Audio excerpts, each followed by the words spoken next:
una enfermedad común o no es común? Sí, pues supuestamente está erradicada. No es erradicada.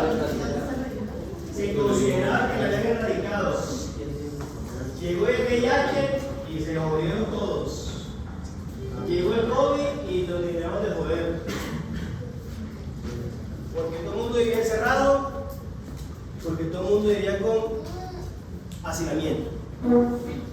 La tuberculosis es una enfermedad de notificación obligatoria, de importancia en salud pública, crónica, curable, del primer nivel. Y desafortunadamente, como el Chagas, me llegan que yo la diagnostico y la trato. O sea que las bellezas que estudiaron medicina tampoco dieron para diagnosticar tuberculosis. Y antes, la gente se moría.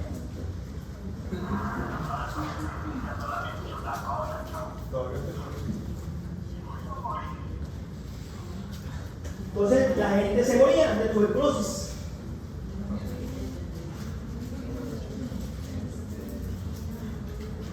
¿Quiénes recuerdan quién se murió de tuberculosis? Simón Bolívar.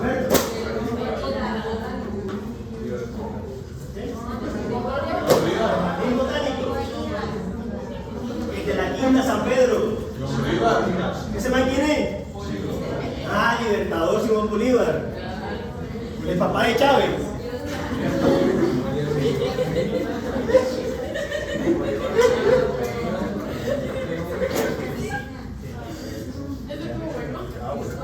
Pues, Simón Bolívar fue una de las personas que murió de tuberculosis. En la época de Bolívar, en 1800, generalmente y todavía la gente se muere de tuberculosis por no hacer un diagnóstico temprano y no dar tratamiento. Y como se lo dije en Chagas, el tratamiento cada vez es más sencillo. Al final se lo voy a mostrar. Ya no me tienen que aprenderse ni siquiera el nombre de los medicamentos, ni siquiera la dosis, ni siquiera la concentración. Las tabletas vienen una tableta con 4 componentes. Una. Y solamente tienen que aprenderse la sigla. RHZE.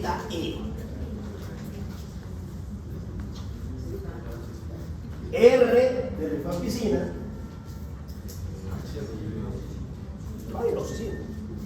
Isoniazida.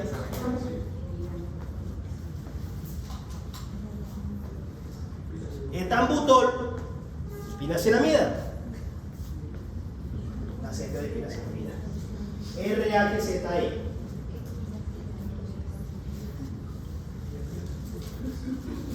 Se da por 2 meses, las 4, o sea, las 4 tabletas, las 4 medicamentos vienen en una sola tableta, por 2 meses, y después se da isoniazida, rifampicina, esas 2 tableticas, día de por medio, por 4 meses. ¿Difícil? No, para nada, igual que el Chagas. Entonces, ¿para qué putas me demandan? ¿Para que yo haga esa vaina?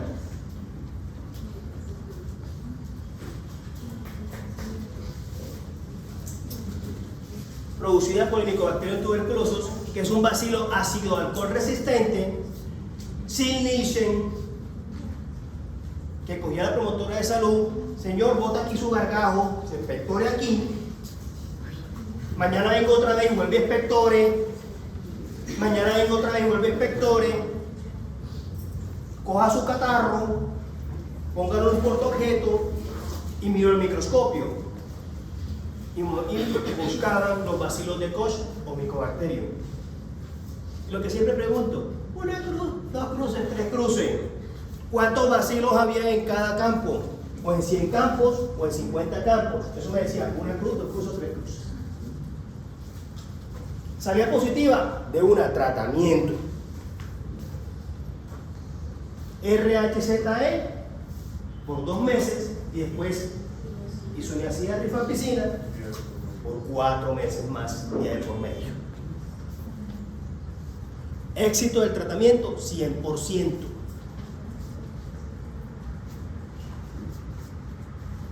Hay otros pacientes a los que solamente se les da 3, ¿cierto?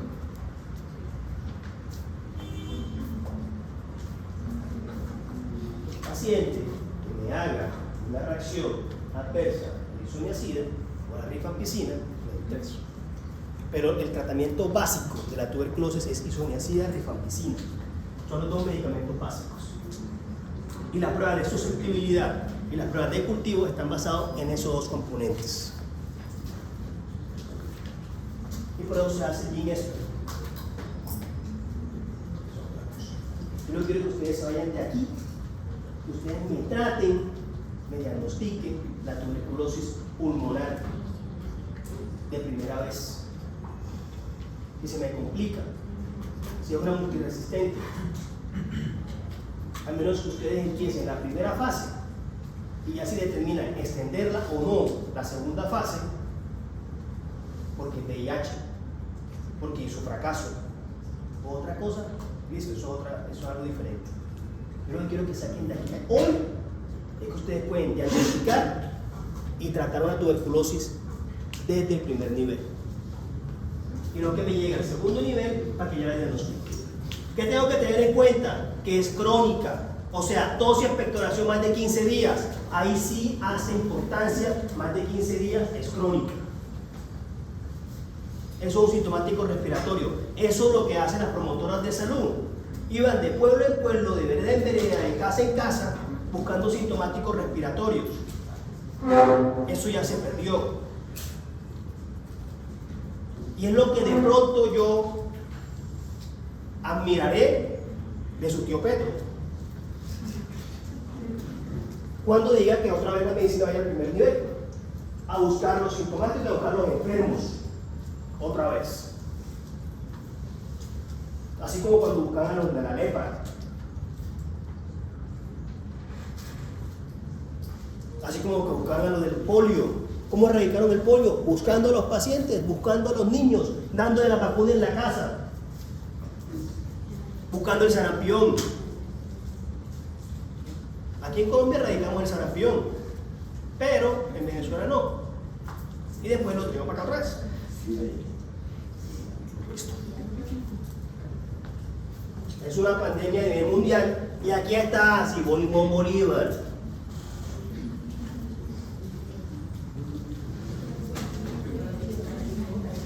Aproximadamente 10 millones de personas tienen tuberculosis en el mundo, de predominio en hombres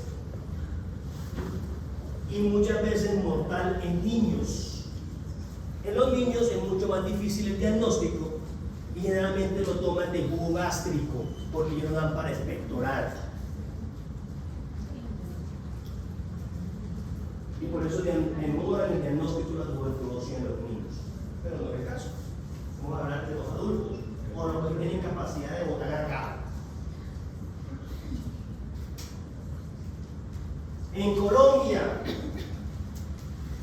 más o menos 14.000, casi 15.000 personas tienen tuberculosis.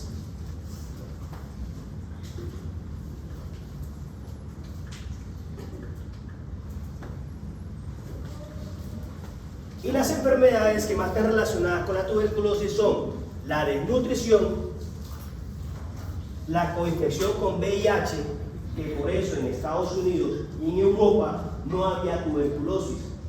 Decían que eso era para los pobres.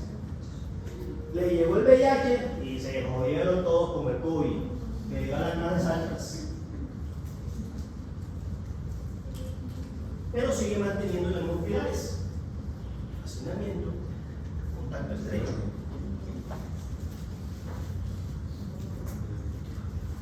desnutrición, coinfección con VIH y diabetes. Ojo con la diabetes. En Colombia,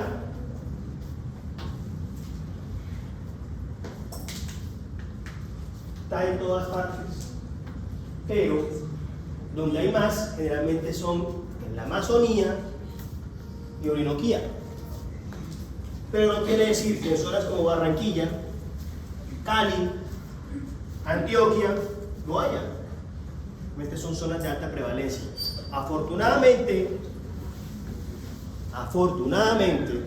en Santander todavía tiene una buena estrategia de prevención y de tratamiento de la tuberculosis.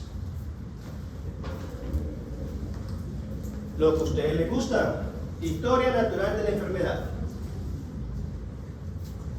La tuberculosis generalmente es una patología pulmonar, pero se puede se puede presentar en cualquier sistema, órgano o tejido del cuerpo.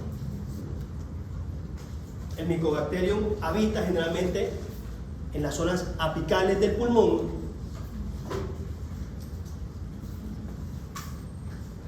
porque ahí es la zona más aireada y menos perfundida. Por lo tanto, llegan pocos macrófagos alveolares, citoquinas y mecanismos celulares humorales de defensa. Y se queda allá arriba de los pulmones, en el ápice. Forma el complejo primario, el complejo de Gom, y ahí se determina si empieza la reactivación primaria, latente o secundaria. Si una persona tiene una buena inmunidad, no va a desarrollar tuberculosis. Si ya su inmunidad se empieza a comprometer, tiene mayor riesgo de reactivación o de que ese complejo primario se vuelva infeccioso. Doctor, una persona con buena inmunidad, por decirlo así, ¿destruye la bacteria o forma el granuloma? El granuloma. El granuloma es una necrosis de calcificación en el cual engulle directamente el vacío, que es una serie de sustancias principalmente producidas por macrófagos alveolares. Listo. ¿Y eso no determinaría que aunque yo que sea inmunocompetente desarrolle fibrosis pulmonar? No, generalmente los granulomas son un mecanismo de defensa del cuerpo en el cual son como una perla. ¿Quedan ahí? ¿Sí? Es muy raro que ese complejo, si usted se compromete inmunosuficiente, tengas algún desarrollo de ese proceso. Empiezan signos y síntomas: tos, expectoración, fiebre. La fiebre es característica, igual que el escalofrío, de predominio vespertino o nocturno, asociado a diaforesis. Pérdida de peso, hemoptisis. Todo paciente sintomático respiratorio, lo ideal, como hacía antes, era búsqueda y por lo tanto diagnóstico y tratamiento. Diagnóstico diferencial: neumonías, neoplasias, EPOC y cualquier infección respiratoria. El diagnóstico, ¿señora? Sí. Pero yo te digo, el paciente tiene unas características importantes que son la fiebre, el escalofrío, la pérdida de peso, y ya después vemos qué otros factores son los que tienen que ver relación para poder enfocarlos más en un proceso de tuberculosis. Si no se hace un diagnóstico adecuado y si no se hace un tratamiento oportuno, llega la discapacidad funcional y anatómica, principalmente pulmonar, que puede llegar a fibrosis o a destrucción pulmonar, y en otros casos, cuando ya es un proceso más agudo, neumonía tuberculosa, derrame pleural y muchas veces la muerte. Actualmente el que se muere de tuberculosis, la verdad, es porque no se hizo un diagnóstico oportuno, no se hizo tratamiento adecuado, o es un multidrogo resistente con coinfecciones mucho más severas. llegar a este punto de muerte y hacer un diagnóstico histopatológico post-mortem no justifica. Ya una fibrosis pulmonar con cavernas tampoco se justifica actualmente, porque es una enfermedad que se diagnostica rápidamente, que tenemos pruebas sencillas, rápidas, costo efectivas para hacer un diagnóstico oportuno y precoz. Y el tratamiento cada vez es mucho más sencillo. Antes daban todo tenía que ir el paciente, todos los días al puesto de salud, la promotora, vieron de la casa del paciente o que la persona fuera al hospital todos los días a entregarle las 8 o las 10 tabletas.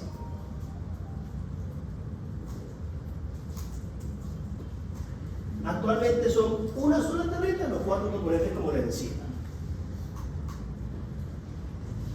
Y es por kilo de peso.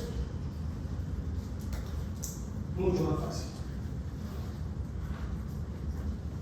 Pilares diagnósticos de la tuberculosis. Pilar epidemiológico, hacinamiento, desnutrición, asilos, cárcel, Niños, no, ancianos, geriátricos, drogadictos, la pobreza con nivel socioeconómico bajo. Pilar clínico, los signos y síntomas: tos, expectoración por más de 15 días, fiebre, escalofrío vespertino o nocturno, pérdida de peso, hemoptisis. Pilar bacteriológico, la baciloscopia. Todavía sigue siendo importante la baciloscopia.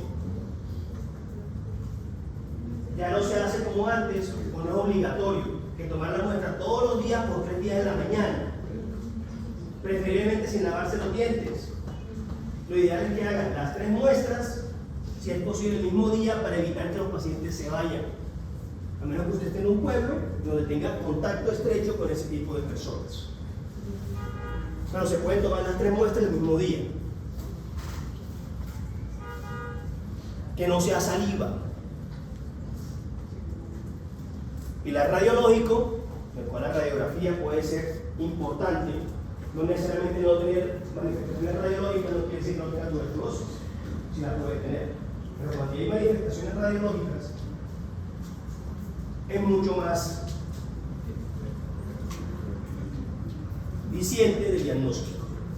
Y el pilar inmunológico, muchas veces cuando las pruebas bacteriológicas, como la baciloscopia, son negativas, pero yo sospecho clínicamente, epidemiológicamente, radiológicamente, que ese paciente tiene tuberculosis, a pesar de no tener una prueba baciloscópica positiva, yo puedo pedir pruebas moleculares, pruebas inmunológicas. Ahí está el Ginesper, el interferón,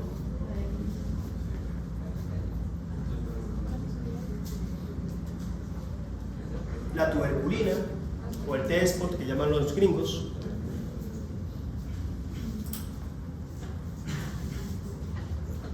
Clínica, ya se las dije.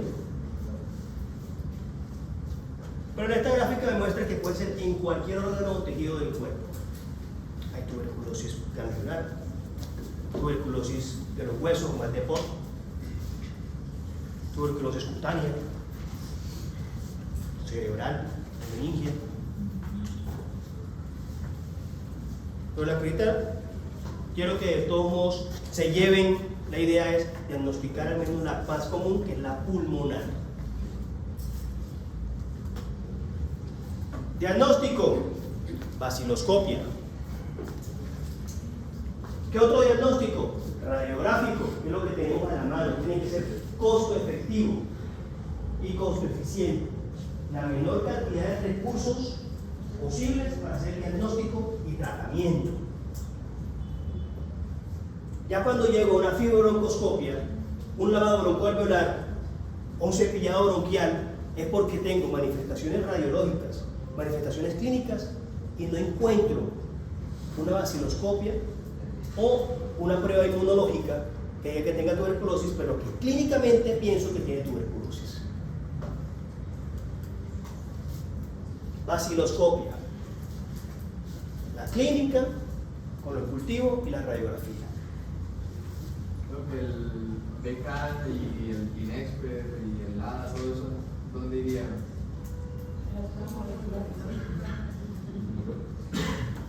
Ya te las digo acá. ¿Listo? Entonces, llega el paciente sintomático respiratorio con características epidemiológicas. Lo que tiene que hacer es una vaciloscopia y una radiografía de tórax. La radiografía de tórax puede tener desde lo normal hasta graves. Generalmente son en los ápices. Hay destrucción de los alveolos y del intersticio. Forman las famosas cavernas. Pueden formar atelectasias. Hay enfermedad intersticial. Pueden formar bulas, pero son muy raras. Son las cavernas porque son de membrana gruesa. Ya si yo quiero, pido entonces la tomografía, en el cual hay infiltrados intersticiales van en la caverna. Son radiológicamente y tomográficamente una tuberculosis hasta que no se demuestre lo contrario.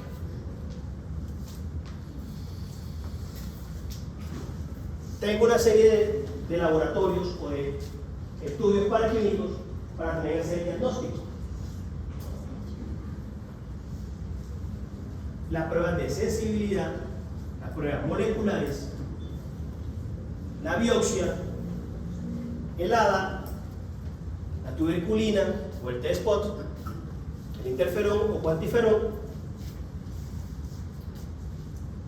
y muchas veces anticuerpos bicutíneos. Entonces hay como una mnemotecnia o algoritmos. Si la vaciloscopia es negativa, pero clínicamente tengo sospecha, tengo dos opciones.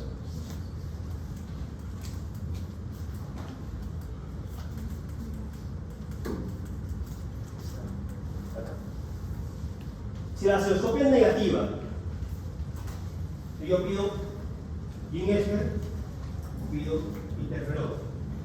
No hay. ¿Por qué no hay?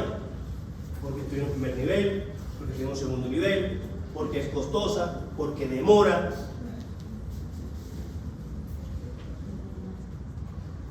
Yo con compilar clínico, epidemiológico y radiológico puedo empezar tratamiento justificándolo, pero lastimosamente estos medicamentos, como no lo venden en cualquier farmacia ni lo entregan cualquier IPS, y es un medicamento de salud pública, la que nos pone traba es la Secretaría de Salud directamente, porque hasta que no haya un diagnóstico bacteriológico, histopatológico, inmunistoquímico con un ADA, no entregan el tratamiento. Entonces pido INEXPER, que es el más fácil, que es una prueba molecular de ADN de micobacterio que mide la susceptibilidad a isoniazida y rifampicina en cualquier muestra. O pido fibrobroncoscopia con lavado bronquial y cepillado bronquial, pero eso lo hace un neumólogo para tomar muestras directas pulmonares o broncopulmonares. O pido tuberculina. El problema es la interpretación de la prueba, que puede ser dudosa o indeterminada. Tiene más de 15 milímetros, háganle que son tuberculosis. Pero si tiene VIH, si no tiene VIH, entonces empieza la duda diagnóstica. Entonces, actualmente pedimos vaciloscopia y algo rápido. Afortunadamente acá en Bucaramanga lo hay. INEXPER. Demora 2 horas en que la prueba salga positiva o negativa.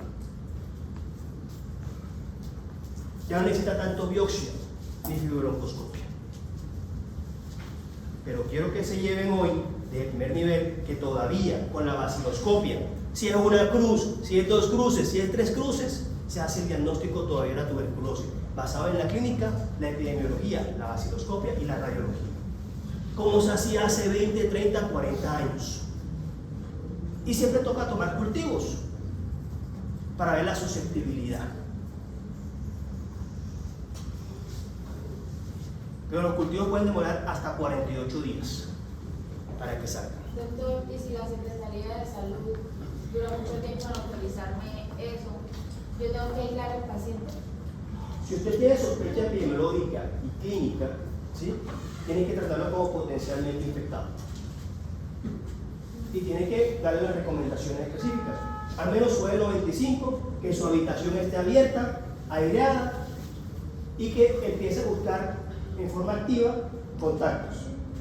¿Qué tal que usted sea pausivacilar y no multivacilar, pero su, no sé, esposo, hijo, abuelo, haga la prueba y le saca positivo? No, así nos corta. Entonces lo importante es seguir haciendo búsqueda activa. ¿Eh? O sea, cuando yo tengo un caso, tengo que examinar también como el círculo de la persona. Claro, por eso es una enfermedad de notificación obligatoria y de salud pública. Tratamiento. Existen 4 categorías. No le voy a hablar de las 4 categorías, voy a hablar de la categoría que utilizamos en Colombia como primera vez, persona que se diagnostica de primera vez con tuberculosis pulmonar. Tratamientos de elección: isoniazida, rifampicina, piracidamida y etambutol. Vienen en una tableta. Primera fase, 2 meses. Todos los días las tabletas.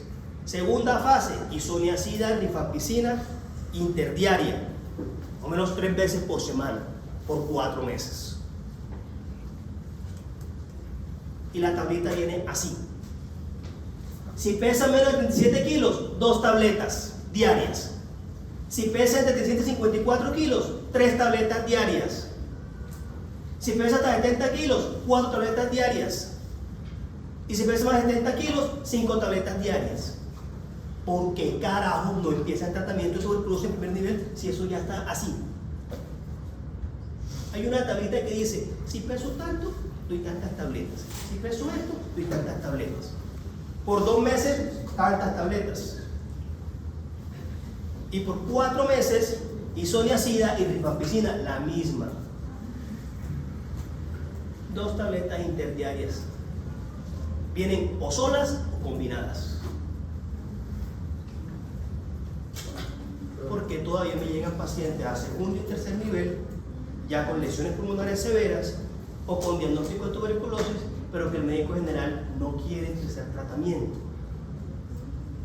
Mándelo cuando tenga vaciloscopia negativa, cuando tiene daño a nivel pulmonar, cuando tiene un derrame pleural, cuando tiene una neumonía tuberculosa, cuando es multiresistente.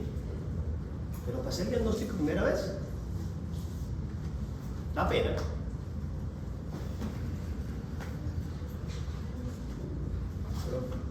Es como se le decía en Chagas: el tratamiento es lo más fácil que hay. El diagnóstico es netamente fácil.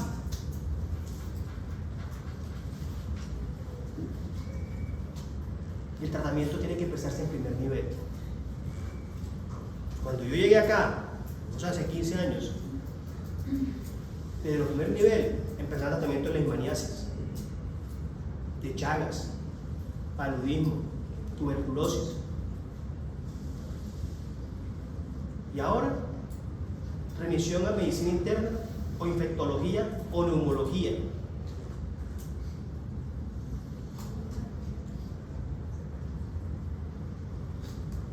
La tuberculosis es curable, 100%. Si no la trato, 50% van a morir en los próximos 2 años.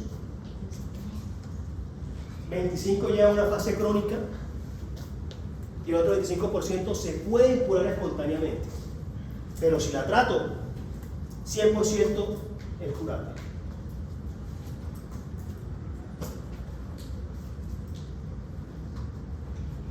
Ni siquiera sabía que hace más o menos un mes fue el Día Mundial de la Tuberculosis, 24 de marzo.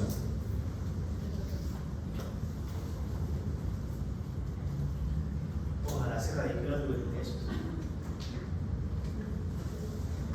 ¿No? Doctor, una pregunta. Claro. Las tabletas de RHZE que nos explicaba que era por peso la cantidad de tabletas, ¿en qué, o sea, cómo se dan? Por decir, las 5 tabletas Todas repartidas entre el día o Todas juntas. Todas juntas. O sea, 5 cada 12. Nada, todas juntas. Son 5 las tabletas. 5 tabletas por 2 meses Vean, todos los días. miren. Tiene 70 kilos, son 4 tabletas diarias. O sea, 4 tabletas diarias Por 2 meses. por 2 meses, todas juntas. Y cuando ya pasa la segunda fase, es isoniazida, rifampicina, interdiaria, o sea, 3 veces por semana por 4 meses. Si son 2 tabletas, 2 tabletas juntas, fuera. 3 tabletas, 3 tabletas, es por el kilo de peso. ¿Y la dosis qué es como? ¿En niños? No, porque veo que dice 150, Por eso estoy 150, diciendo, depende de cada. ustedes no se compliquen. Actualmente la cantidad de miligramos y dosis por kilo de peso, porque eso viene por peso del paciente. Ya si lo quieren hacer por kilo de peso, tienen que sacar cada uno de los componentes por kilo de peso. Pero se da en los niños. Y en los niños hay una tabla similar. Aquí solamente le quiero decir, a un paciente que diagnostican con tuberculosis, solamente le tocan el peso y ya me dice cuántas tabletas tengo que darle. Y ya uno se acuerda. 34, 57, 70, más de 70. 2, 3, 4 o 5 tabletas. Punto.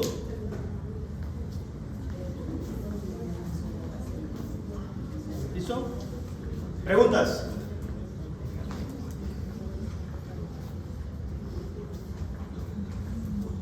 ¿Y el tratamiento tiene como algún efecto adverso? O sea, del tratamiento se puede sentir.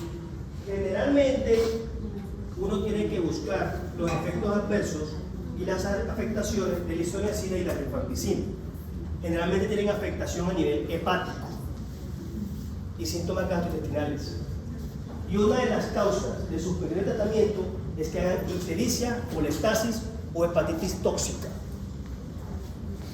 En esos casos se suspende generalmente por un tiempo, al menos la isoniazida, que es la más hepatotóxica. Pero no se quitan las otras ni el estambul. Lo ideal es que no suspende el tratamiento. Lo ideal es que lo limite por un tiempo y vea las pruebas de función hepática. Muchas veces hospitalizan a esos pacientes para ver que no lleguen a falla hepática o que no tengan una hepatitis tóxica secundaria. Pero son raros. En embarazadas, generalmente se da isoniazida. Sola. Como si hubiera una tuberculosis latente hasta que pase el embarazo y ahí sí se empieza el tratamiento a todo. Pero si cumple los 2 meses y luego los 4 meses. Se da isoniazida hasta que termine el embarazo.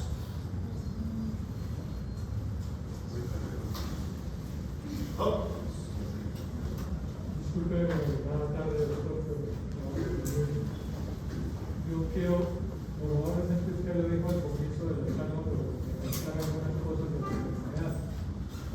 Esta enfermedad hubo una época en que era tan importante que había hospitales dedicados al tratamiento de los tuberculosis. El Hospital Santa Clara en Bogotá era solamente para tuberculosis. Creo que Clara era porque tenía tuberculosis temprana y allá había los tratamientos tan drásticos desde el punto de vista quirúrgico, porque eso a veces terminaban en neumonectomías completas o poderle sacar el pecado con un bisturí, en fin. Después pasó, había médicos dedicados a la tuberculosis, se llamaron tisiólogos, porque la tisis era la tuberculosis. Entonces ustedes podían hablar con médicos de cierta edad ya o que ya nos dicen, no, esto era una tisis. Entonces había que entender que estaban hablando de una tuberculosis. Luego bajó un poco, digamos, por razones ambientales, en fin, como fuera, como el interés por la tuberculosis y resurge de la mano de otra serie de enfermedades que también había habían como desaparecido un poco y se reactivan las curvas epidemiológicas y aparecen las famosas infecciones emergentes. Ustedes van a leer en algunos artículos que las enfermedades emergentes están en relación con la inmunosupresión de las drogas que se dan para otros tratamientos como los corticoides o de infecciones como el VIH, que ustedes saben que le ponen el perfil inmunológico a los pacientes por el suelo, y entonces eso lo aprovechan este tipo de bacterias y de gérmenes. ¿Para qué? Pues para proliferar. Entonces, actualmente la tuberculosis está en la población, está cundida de tuberculosis. Y ahí viene un concepto muy importante que ustedes van a tener que tener en cuenta cuando estén trabajando, y es que ese pacientito que llega, doctor, que tengo una tosecita y una mona que no se me quita, que ya tomé fluido, que ya me hice nebulizaciones con agua de no sé qué, tantas variantes. Todo paciente sintomático respiratorio, porque así se define, que tenga 15 días por lo menos de tos con expectoración, así no tenga fiebre, así no tenga ninguna otra cosa, es un sintomático respiratorio al que hay que descartar el TBC. ¿Por qué? Porque puede estar repartiendo bacilos en el bus, puede estar repartiendo bacilos en el salón de clase, puede estar repartiendo bacilos en todas partes. Y hay que considerarlo un probable paciente con TBC hasta que no se demuestre lo contrario. Segundo, el tratamiento, todo ese listado que les muestra ya el doctor de medicamentos, todos esos medicamentos son antibióticos. No debemos considerar que son otras drogas diferentes, son antibióticos, y el manejo de los antibióticos es un manejo especial en infectología. ¿Por qué? Porque si usted le muestra, tenemos la isoniazida o la rifampicina y se cansa de tomársela por cualquier efecto secundario, o porque se le olvidó, o porque cualquier cosa de esas, pues entonces ¿qué está provocando? Está favoreciendo la aparición de cepas resistentes al tratamiento. Y el que se gane un BK resistente se ganó un grandísimo problema que lo puede matar. Hay situaciones de resistencia que definitivamente no se pueden controlar y matan al paciente, ¿no es cierto? Actualmente se muere gente de TBC, claro, su doctor ya les decía ya en la tarima que la tuberculosis mata a la gente. ¿Por qué? Porque lo que fue una tuberculosis cerebral, y qué bonito diagnóstico, ¿no? O una tuberculosis peritoneal, o una tuberculosis ósea, o en cualquier ubicación, porque afecta todos los órganos sectores. Entonces, hay que tener mucho cuidado con el manejo, porque esos son antibióticos, y con los antibióticos no se juega. Y una resistencia del germen que está tratando a los esquemas convencionales son un gravísimo problema para los pacientes, ¿no es cierto? El suministro de esa droga, etc. Antes había el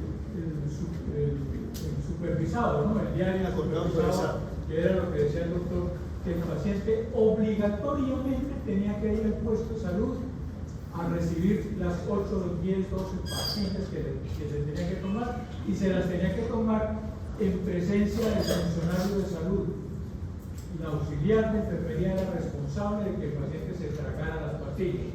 ¿Por qué? Porque había veces que se las llevaban y las botaban, las guardaban y no se las tomaban. Entonces, para garantizarse precisamente la seriedad de la administración, se les obligaba a que fueran personalmente al puesto de salud a recibir la droga. Obviamente que nuestra situación social hace que un paciente viva por ejemplo una vereda a 3 horas o 3 días de un barranco abajo del puesto de salud, y que eso no sea fácil, no sea tan fácil, paradójicamente. Entonces se le entrega al paciente por la indicación y la educación para que no abandone el tratamiento. Entonces es una enfermedad muy peligrosa. Es una enfermedad que la tenemos que tener entre ceja y ceja cuando un paciente esté tosiendo. ¿Por qué? Porque puede ser una tuberculosis. Creemos que no, que eso no existe. Mola. Cualquiera de nosotros puede tener una tuberculosis. Y Latente, claramente. ¿Cómo? Una tuberculosis latente, en este caso. Ah, bueno, las latentes son otra cosa. Yo ahora estoy hablando del paciente sintomático. ¿Asintomático o sintomático? No, sintomático. El asintomático pues es más difícil y por ahí alguna de las estudiantes preguntaba que si al tener usted un complejo primario de Bond donde se ha guardado el hilo, ¿no es cierto? Hay la probabilidad de que se reactive. Acuérdense ustedes que cuando les vayan a dar a un paciente un ciclo de corticoterapia por cualquier otra enfermedad, los corticoides paran la inmunidad del paciente y se puede precipitar la reactivación de una tuberculosis guardada. Entonces, ojo a esos pacientes que se van a someter a ciclos de corticoterapia, hay que estar seguros de cómo está su urina, ¿no es cierto? De si tiene o no tiene su antecedente de haber tenido la enfermedad de forma conocida. Hay que desparasitarlos también. ¿Por qué? Porque los corticoides pueden favorecer la proliferación de parásitos intestinales que hacen tragedias también que matan a la gente. Uno cree que los gusanos no matan. Sí, claro, los gusanos también matan. Entonces, por eso es que tenemos que saber tratar la sarna, tenemos que saber tratar los parásitos, tenemos que saber tratar los piojos, tenemos que saber tratar la tuberculosis, porque nuestra sociedad está cundida de esas enfermedades. Tienen que aprender todo eso. Una bonita pregunta de exámenes: ¿cómo trata la sarna? ¿Cómo trata los piojos? ¿Cómo trata la TLC? ¿En quién sospecha la TLC? Entonces, es una charla con un contenido muy concreto, muy bien documentada, pero es una charla de sensibilización, ¿cierto?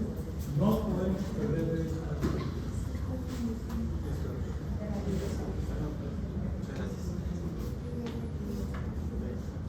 Ya el doctor le resumió todo.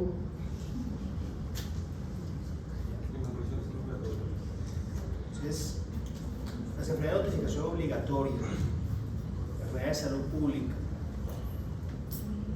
son importantes y debemos conocerlas, debemos saberlas, debemos tratarlas y no sean simplemente médicos repitólogos. Actúen, no deleguen las funciones a otro, no deleguen el tratamiento a otro, que tienen toda la capacidad intelectual, técnica y de vocación para hacer enfoques diagnósticos y tratamiento inmediato. ¿Listo?